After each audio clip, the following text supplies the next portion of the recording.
So our next topic was complement fixation test. Okay, so hope कि तुम लोगों ने बाकी सारी चीज़ें रिवाइज कर ली होंगी. And if you face any doubt please feel free to message me. ठीक है. So next is complement fixation test. So complement fixation test क्या होता है कि ये जो ये कॉम्प्लीमेंट है, ठीक है, ये कॉम्प्लीमेंट फिक्सेशन टेस्ट में ये जो कॉम्प्लीमेंट होता है, it is a name given to a series of some non specific proteins that occur in normal serum which are activated by antigen A B interaction. ठीक है. ये क्या, ये जो कॉम्प्लीमेंट है ये एक नॉन स्पेसिफिक प्रोटीन है, ठीक है, जो कि नॉर्मल सीरम में पाया जाता है और जब एंटीजन एंटीबॉडी का इंटरेक्शन होता है तो ये एक्टिवेट हो जाता है. ठीक है. It is inactivated by heating eight 56 degree Celsius for 30 minutes. ठीक है. और ये इनएक्टिवेट कब होता है, जब हम इसे हीट करते हैं at 56 degree Celsius for 30 minutes. ठीक है. तब ये इनएक्टिवेट हो जाता है. It helps in destruction. ये किस में हेल्प करते हैं? It helps in destructions of RBCs, inflammatory reaction, lysis of bacterial cells and phagocytosis. Guinea pigs possess higher level of complement than any other laboratory animal. Hence, it is the main source of complement in complement fixation test. ठीक है. जो गिनी pigs होता है उसमें बहुत ज़्यादा मात्रा में ये कॉम्प्लीमेंट पाया जाता है as compared to any other laboratory animals and thus it is the main source. इसलिए गिनी पिग मेन सोर्स होता है कॉम्प्लीमेंट के लिए. कॉम्प्लीमेंट फिक्सेशन टेस्ट में कॉम्प्लीमेंट का अगर मेन रिसोर्स देखा जाए तो वो गिनी पिग्स होता है. ठीक है. ये इनका प्रिंसिपल क्या है, इस पर्टिकुलर टेस्ट का प्रिंसिपल क्या है? For certain antibodies a fixation of complement is necessary for their reaction with antigen. ठीक है. बहुत सारे कुछ एंटीबॉडीज़ के लिए कॉम्प्लीमेंट का फिक्स होना बहुत ज़रूरी होता है. ठीक है. So the antigen antibody complex fixes complement and the reaction proceeds but this coupling does not have any visible effect. ठीक है. जो एंटीजन एंटीबॉडी कॉम्प्लेक्स जो होता है, ठीक है, वो कॉम्प्लीमेंट को अपने में फिक्स कर लेते हैं. जब एंटीजन एंटीबॉडी का रिएक्शन होता है तो AG-AB कॉम्प्लेक्स बनाते हैं. ठीक है. फिर वो उस कॉम्प्लीमेंट को अपने में फिक्स कर लेते हैं और जैसे ही रिएक्शन आगे बढ़ता है, ठीक है, सो रिएक्शन आगे बढ़ता है तो उसमें कोई विजिबल इफेक्ट दिखता नहीं है. It is therefore necessary to use an indicator system consisting of sheep RBC coated with anti sheep red cell antibody और हीमोलाइसिन. ठीक है. जब ये AG-AB कॉम्प्लेक्स जो है ये जब कॉम्प्लीमेंट को अपने में फिक्स कर लेते हैं तो आगे रिएक्शन में अगर कुछ विजिबल इफेक्ट नहीं दिखता तब क्या होता है, तब क्या करते हैं हम एक इंडिकेटर को यूज़ करते हैं. ठीक है. इंडिकेटर कौन सा? जो शीप होता है ना, जो जानवर शीप, ठीक है, उनके RBC को हम यूज़ करते हैं एज एन इंडिकेटर. ठीक है. फिर complement gets fixed with this haemolysin of indicator system and causes hemolysis of sheep red cells which produces visible effect. और जब हम इस कॉम्प्लीमेंट जो शीप का रेड सेल्स RBCs लेते हैं तब हमको विजिबल इफेक्ट दिखना चालू होता है. ठीक है. The test serum is inactivated by heating. जैसे मैंने बताया कि ये जो टेस्ट को अगर हमको इनएक्टिवेट करना है तो हमको तुरंत फिर इसको हीट करना है at 56 degree Celsius for 30 minutes. ठीक है. उसके बाद ये टेस्ट डिस्ट्रॉय हो जाता है. अब ये जो प्रोसीजर है, ये कॉम्प्लीमेंट फिक्सेशन का जो प्रोसीजर होता है, ये बेसिकली 2 रिएक्शंस इसमें इन्वॉल्व होते हैं. ठीक है. पहला इज टेस्ट सिस्टम एंड दूसरा इज इंडिकेटर सिस्टम. ठीक है. टेस्ट सिस्टम में क्या होता है, inactivated patient serum is mixed with antigen. ठीक है. जब ये चीज़ इनएक्टिवेटेड रहती है तब हम क्या करते हैं, इज मिक्सड विथ एंटीजन के साथ इसको मिक्स करते हैं. ठीक है.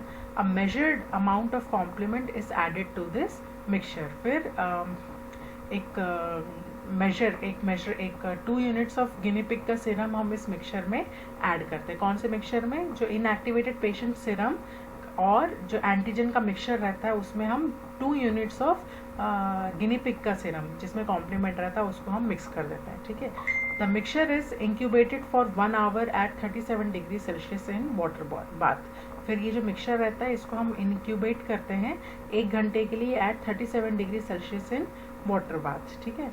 If the antigen and AB match the complement will be fixed. अगर AG-AB दोनों मैच कर लेते हैं तो क्या होता है, कॉम्प्लीमेंट वहीं पे फिक्स हो जाता है. बट अगर वो मैच नहीं कर रहे हैं तो फिर जो कॉम्प्लीमेंट रहता है वो इधर उधर घूमता रहता है, ठीक है।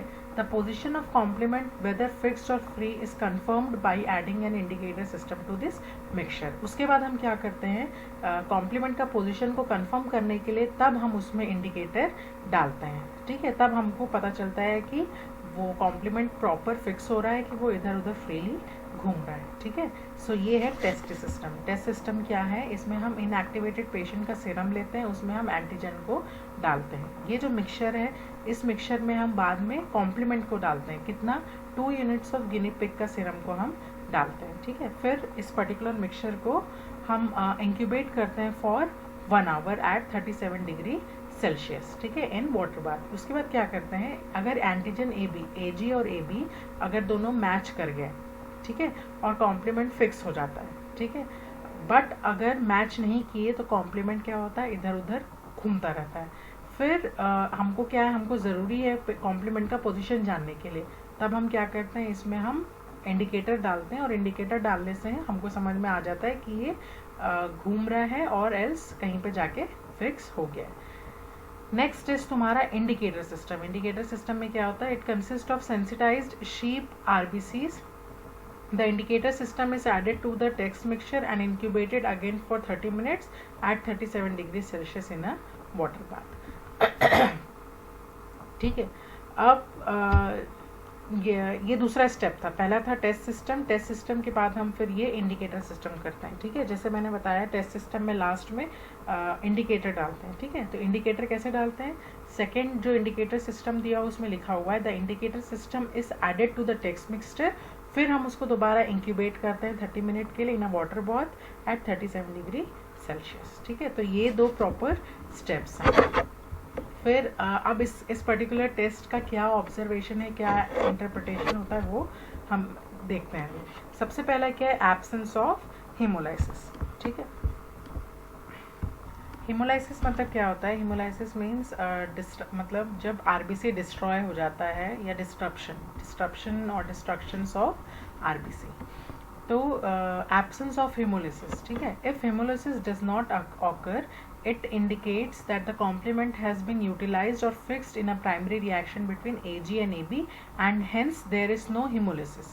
This is a positive test and confirms the presence of particular antibody in patient serum and hence a particular disease, ठीक है। अगर hemolysis वहाँ पे नहीं हुआ है, अगर RBC destroy नहीं हुआ है, तो ये indicate करता है कि जो complement है वो जाके कहीं पे fix हो गया या फिर utilize हो गया है in primary reaction between Ag and Ab.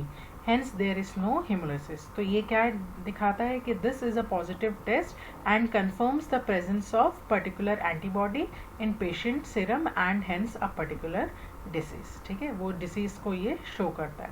Next is presence of hemolysis. अगर hemolysis presence है, if hemolysis takes place, it indicates that complement has not been utilized, कहीं पे भी वो fix नहीं हुआ है। This is a negative test and confirms the absence of particular antibody in patient serum and hence no disease. A negative test होता है जब वो complement fix नहीं हुआ, मतलब वहाँ पे कोई disease नहीं है, ठीक है। तो ये एक डायग्राम है कि कैसे कब क्या क्या चीज़ें डालते हैं।